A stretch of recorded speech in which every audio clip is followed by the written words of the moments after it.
me, Steven, 30-something. Work as a senior software developer for a decent-sized tech company. The pay is good, the work is challenging, it's a stable gig. Can't complain about the job itself, but the people, well, that's another story. My team is pretty small, about 6 of us in a little cubicle cluster. We're the guys who handle the back-end systems for our main product. Mostly dudes in their late 20s to early 40s. Everyone is competent, quiet, and just wants to get the work done and go home. We have a good rhythm, a sort of unspoken understanding. We help each other out, we don't step on toes, we just code. Our manager, Jason, is fine. He's one of those non-technical managers who got promoted because he's good at corporate speak. His main strategy is to avoid conflict at all costs. As long as the project deadlines are met, he doesn't look too closely at how the sausage gets made. This becomes important later. For about 2 years, our team was a well-oiled machine. Then, about a year ago, corporate decided we needed to diversify our talent pool. That's when Sandra joined the team. She was a lateral hire from another department, someone who had apparently been very vocal in company-wide meetings about the lack of female representation in the tech divisions. On her first day, she walks in like she owns the place. She introduces herself not by talking about her skills or experience, but by announcing how excited she is to bring a new perspective to our homogeneous environment. Red flag, numero, GIF.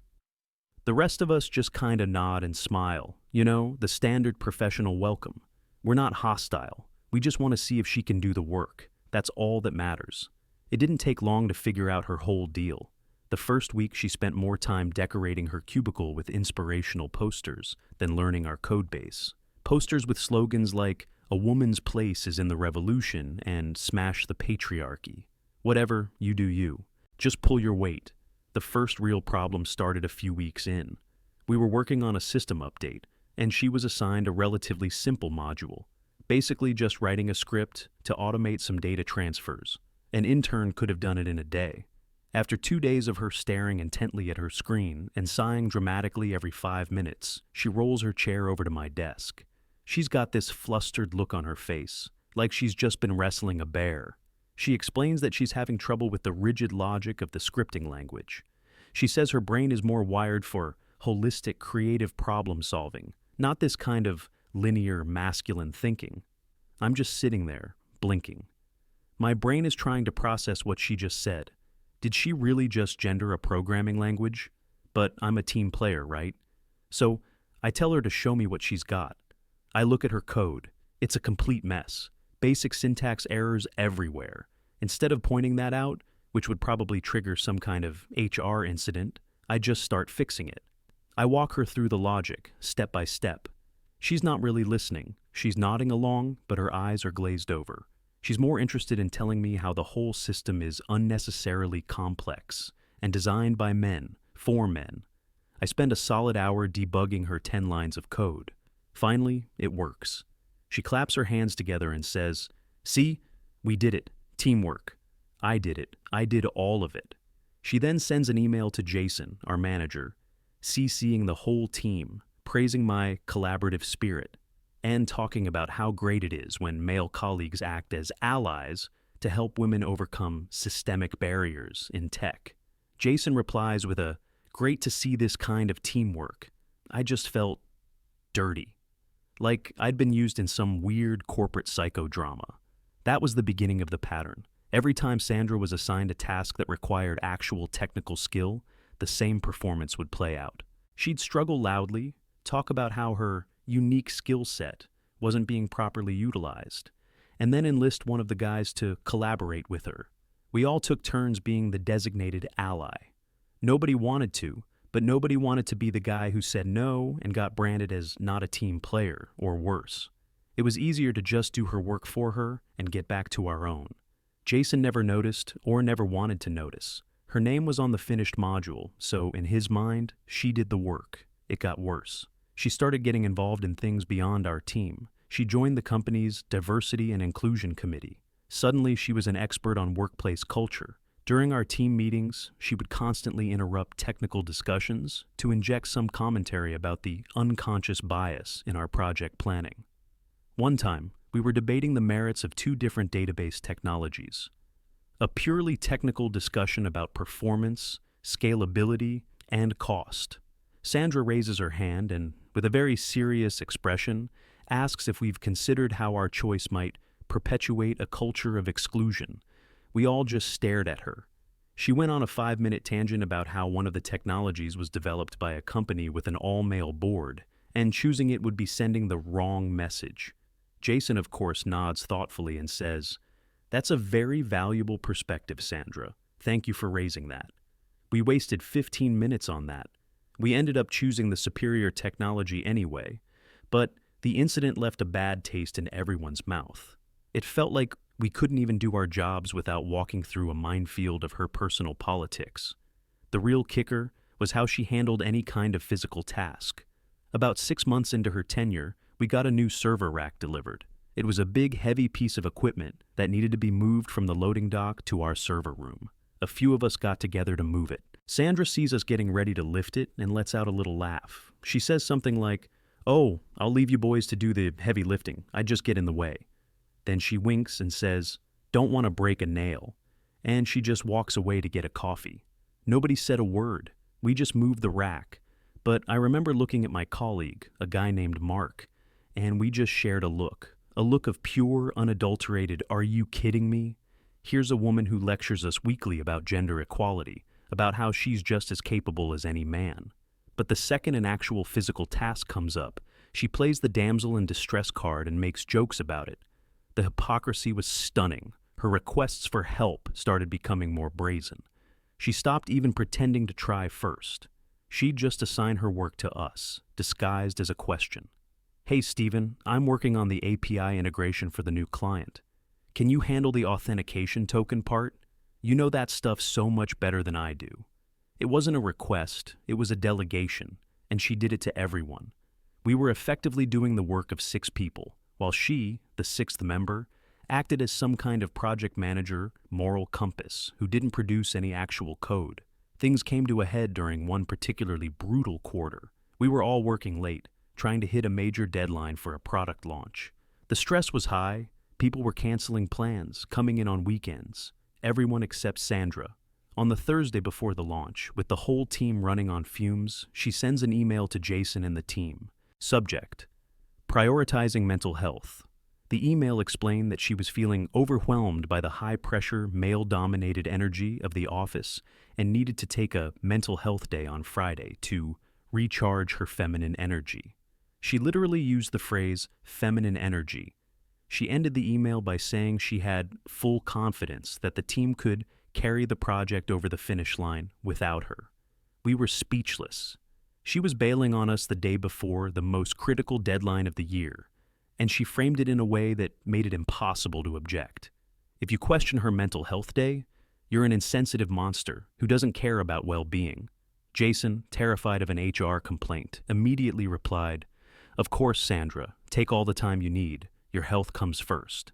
So that Friday, we were down a person, and we had to pick up all the unfinished tasks she'd left behind. We all had to stay until after midnight, fixing bugs in her sloppy, half-finished code. I remember sitting there at 11 p.m., staring at a bug that was entirely her fault, and just feeling this cold rage build inside me. This wasn't about teamwork or support anymore. This was a parasitic relationship. We were being taken for a ride, and our manager was letting it happen. The us versus her mentality really started to solidify after that. Before, it was just individual annoyance. Now, the guys on the team started talking, quietly at the coffee machine or in the hallway. "Can you believe the nerve? How does she get away with this? Jason is useless." We were all on the same page, but nobody knew what to do. Going to HR seemed like a death sentence. We were a group of guys complaining about the one woman on the team. We knew exactly how that would be framed. We'd be labeled the problem, so we just kept our heads down and seethed in silence. We developed a system of covering for her that was brutally efficient. We didn't even wait for her to ask anymore.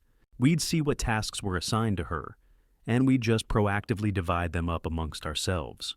It was easier than dealing with her performance of learned helplessness. In a sick way, the team became even more cohesive because of our shared burden. We were united in our silent resentment of Sandra. Meanwhile, Sandra was thriving. Since our projects were always successful because we were doing her work, she looked great on paper. She got a glowing performance review from Jason. She even got a small Excellence in Teamwork award from the company. She posted a picture of the award on her LinkedIn with a long post about how proud she was to be a woman in tech and thanking her amazing male allies for their support. I almost threw my phone across the room when I saw it. This went on for months, a slow, grinding, soul-crushing routine. We'd come in, do our jobs, do her job, and go home. Then came the Apex project. This was the biggest project our team had ever been given, a complete overhaul of our main client's entire back-end infrastructure. It was a multi-million-dollar contract, a make-or-break deal for our department. The pressure was immense from day one. We had a 6-month timeline, and every single day counted. Jason was more stressed than we'd ever seen him. At the project kickoff meeting, Jason laid out the architecture and started assigning the core modules. He assigned modules based on our strengths. I got the database management system, Mark got the API gateway, and so on. Then he got to the central processing module. This was the heart of the whole system, the most complex, most critical piece of the puzzle. Everything else plugged into it. If this module failed, the entire system was dead. Jason hesitates for a second, then says, "And the central processing module will be handled by Sandra." A stunned silence fell over the room. You could have heard a pin drop. We all looked at each other. This had to be a joke. Giving the most vital piece of the most important project to the most incompetent person on the team? It was insanity. Sandra, however, beamed. She looked around the room, a triumphant smile on her face. She said, "Thank you, Jason. I appreciate you trusting me with this responsibility. It's time a woman was given the chance to lead a core component on a project of this magnitude." What could we say? Jason had made his decision. Our theory was that he was terrified of her accusing him of sexism if he didn't give her a major role, so he handed her the keys to the kingdom, hoping for the best. We knew what was going to happen. There was no way she could build that module by herself, and we knew who would end up actually building it. Us. For the next few months, the project was a nightmare. We were all working our tails off on our own modules, while simultaneously trying to build Sandra's module for her. She'd collaborate with us constantly. She'd call meetings to brainstorm ideas, which was just her getting us to design the logic for her. She'd send us snippets of broken code, asking for our feedback, which was really just a request for us to fix it. We were building an entire system and carrying a dead weight at its very core. The stress was unbelievable. My hair was probably turning grayer by the day. We were falling behind schedule because so much of our time was being diverted to Sandra's module. Jason would ask for status updates, and Sandra would present our work as her own, using all the right buzzwords to sound impressive. Jason, being non-technical, would eat it up. Fast forward to last week. We are 1 day away from the final deadline for the alpha version, the version we have to present to the client. It's all hands on deck. The office is a sea of energy drinks and pizza boxes. We are in pure crunch mode. Everyone is debugging, testing, and integrating the final pieces. Everyone except Sandra, of course. Her module was, predictably, a mess of bugs that were causing cascading failures throughout the entire system. We were all scrambling to fix the problems she had created. Around 5 p.m., when the rest of us were mentally preparing for an all-nighter, Sandra starts packing up her bag. She walks over to my desk with a bright, cheerful smile. It was the most jarringly out-of-place expression in our sea of grim, focused faces. She says, "Hey, Steven, quick favor. I already know where this is going. I've got this super important networking brunch tomorrow morning with some really influential women in the tech industry. I just can't miss it." She gestures vaguely at her monitor. "There are just a few minor bugs left in my module. Could you just iron them out tonight? You're so much faster at debugging than I am." She says it so casually, like she's asking me to pass the salt. It would be a huge help. Think of it as your contribution to advancing women in the workplace. That was it. That was the line. After a year of this nonsense, after months of hell on this project, after covering for her incompetence time and time again, her trying to frame this as some noble act for feminism, something inside me just snapped. The room was quiet. Everyone on the team had heard her. They were all pretending to work, but I knew they were listening, waiting to see what I would do. I slowly took off my headphones and placed them on my desk. I swiveled my chair around to face her directly. I looked her right in the eye, and for the first time in a year, I said the word I should have said a long time ago. No. My voice wasn't loud. It was quiet, flat, and final. The single word hung in the air like a thick smoke. Sandra just stared at me. Her smiling, manipulative mask just melted off her face. For a solid 3 seconds, there was just confusion. A genuine, unscripted, does not compute error message flashing behind her eyes. She had run this script 100 times before, and it always worked. This was a fatal exception she hadn't planned for. Her face went through several stages in quick succession. First, disbelief. She let out a short, nervous laugh, as if I had just told a bad joke. What? Stephen, don't be silly. We're a team. Just help me out here. I didn't say anything. I just kept looking at her with that same flat expression. I didn't move. I didn't blink. The lack of a follow-up response from me is what seemed to break her. The disbelief curdled into indignation. Her face flushed a deep red. Her eyes narrowed. What is your problem? Her voice was suddenly sharp, accusatory. The other guys on the team were frozen. Keyboards fell silent. You could feel the tension in the room spike. Everyone was watching, waiting. This was the moment we had all fantasized about, but never had the guts to initiate. I just calmly said, "My problem is that my work is my priority. Your work is your priority." That was like pouring gasoline on a fire.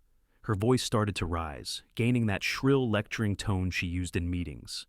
"My work? This is the team's project. Are you trying to sabotage this project just to make me look bad?" She took a step closer to my desk, leaning in, invading my space. This is exactly the kind of toxic behavior that drives women out of this industry. You feel threatened by a competent woman, so you refuse to collaborate. The irony of her using the word competent was so thick you could have cut it with a knife. I still didn't raise my voice. I leaned back in my chair, creating some distance. "It's not collaboration if only one person is working, Sandra." That's when she completely lost it. She threw her hands up in the air and started pacing in the small space between our cubicles. It was a full-blown public performance. "Oh, I see what this is. This is a boys' club, and you're all just waiting for me to fail." She gestured around at the other guys, who were all trying their best to look like they were intensely interested in their screens. "You can't stand that I was given the lead on a core module. Your ego can't handle it, so you're going to punish me by withdrawing your support." Her voice was now loud enough for the whole floor to hear. People were starting to peek over their cubicle walls. "This is a hostile work environment. I'm being targeted because of my gender. I'm going to Jason. I'm going to HR. You will not get away with this." And with that, she spun on her heel and stormed off toward our manager's office, leaving a wake of stunned silence. The second she was out of earshot, my colleague Mark leaned over and just whispered, "Holy crap, dude." I just nodded and took a deep breath. The Rubicon had been crossed. There was no going back. I knew what was coming next. Sure enough, less than 5 minutes later, an instant message from Jason pops up on my screen. "Stephen, can you come to my office, please? Here we go." I stood up, straightened my shirt, and started the long walk to his office. It felt like walking the Green Mile. Every head I passed turned to watch me. I was the man of the hour for all the wrong reasons. I got to Jason's office. The door was slightly ajar. I could hear Sandra inside, in mid-sentence, her voice thick with fake tears.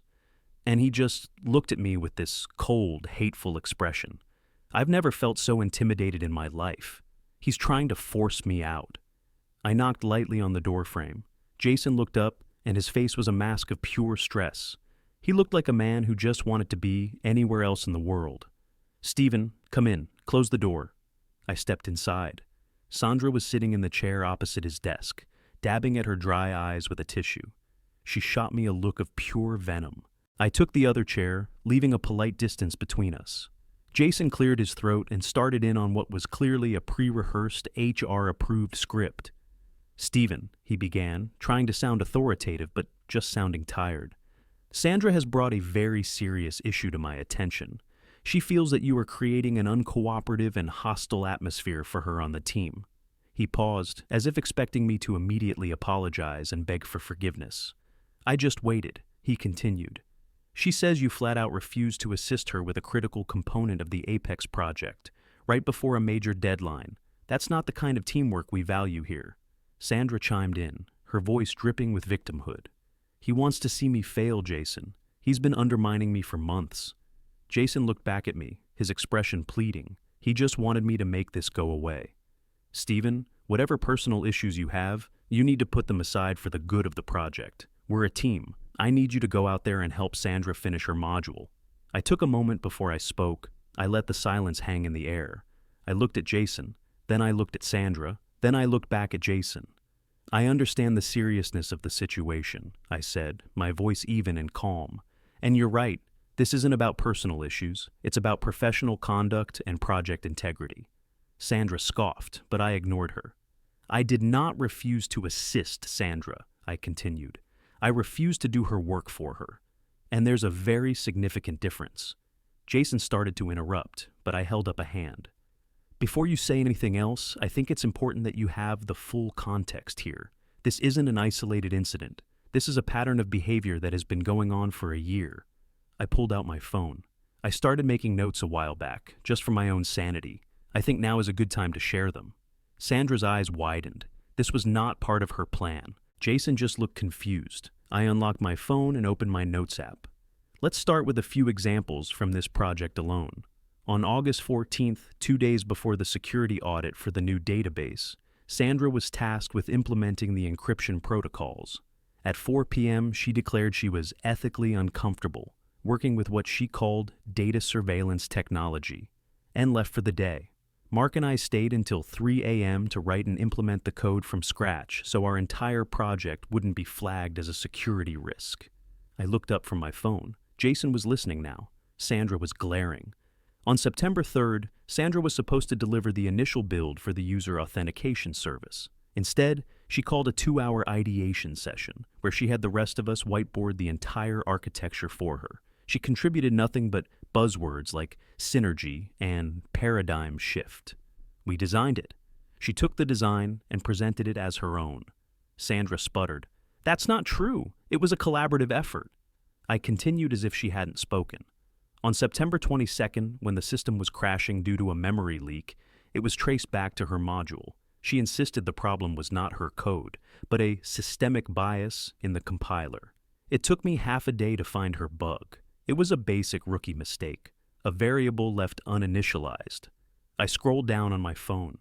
Last month, on October 5th, she was tasked with writing the documentation for her module. She argued that requiring written documentation is an outdated practice that gatekeeps knowledge, and that a verbal explanation should suffice.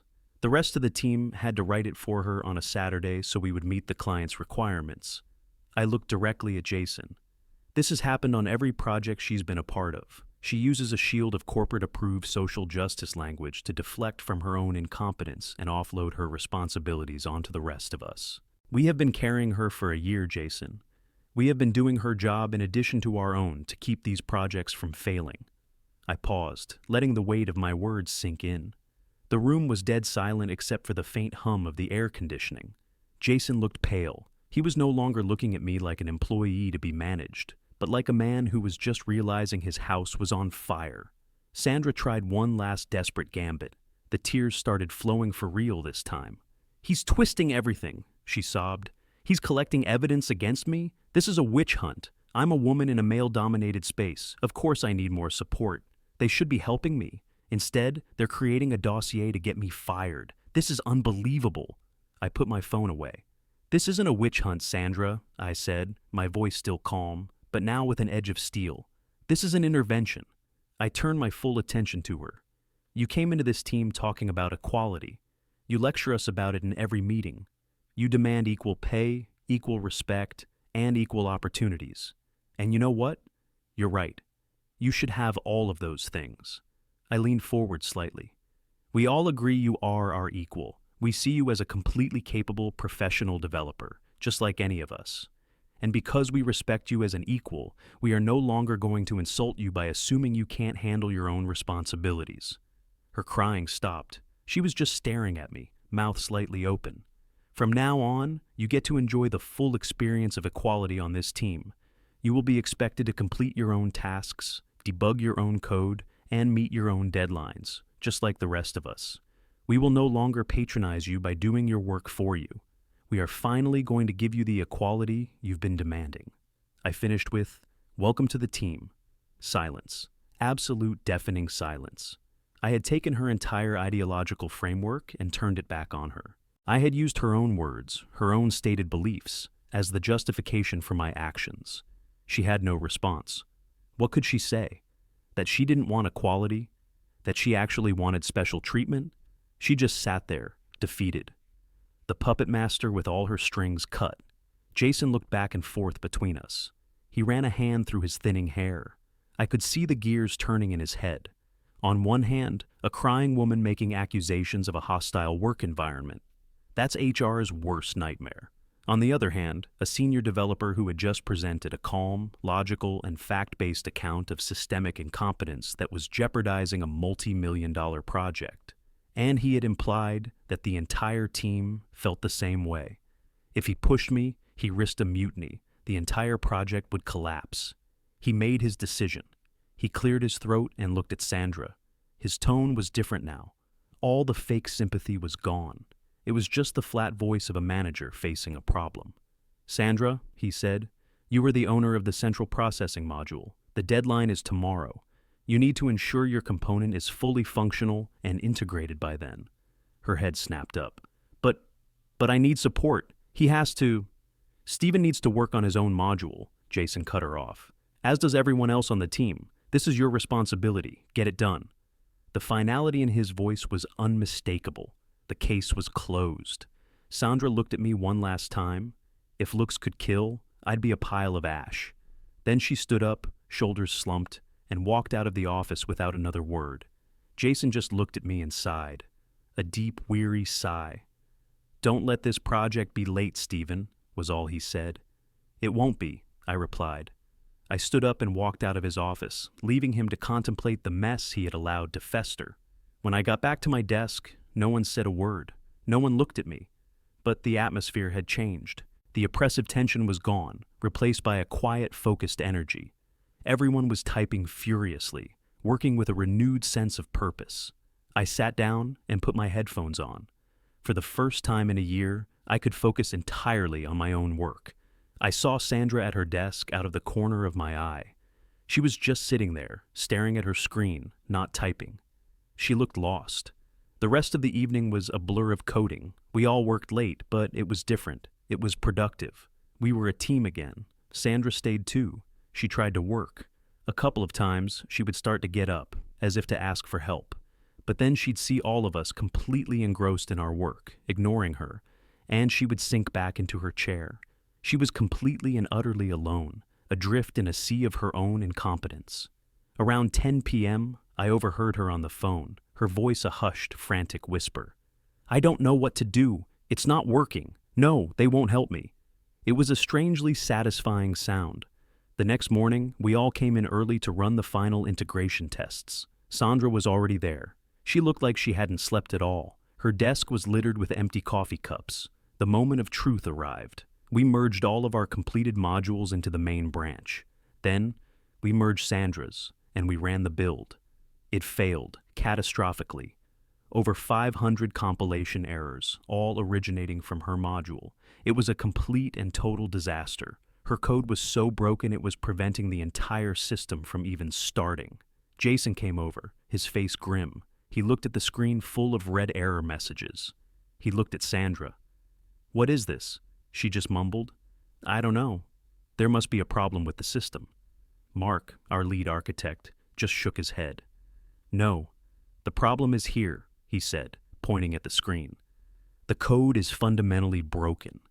The client presentation was in 2 hours. Jason looked like he was about to have a heart attack. He looked at the rest of us. Can you fix this?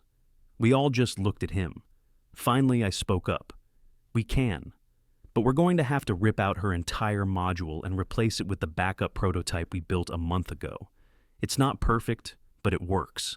A prototype we had built in secret, knowing this day would come. Jason just nodded, defeated. Do it. For the next 2 hours, we worked like surgeons, carefully excising Sandra's toxic code from our system and stitching in our own working replacement. Sandra just stood by, watching, completely useless. A ghost at her own execution. We finished with minutes to spare. The system compiled, it ran, it was stable. The presentation to the client went off without a hitch. They were thrilled. Sandra was not in that meeting. Jason had told her to work from home for the rest of the day. A few weeks passed. An internal post-mortem report on the Apex project was released.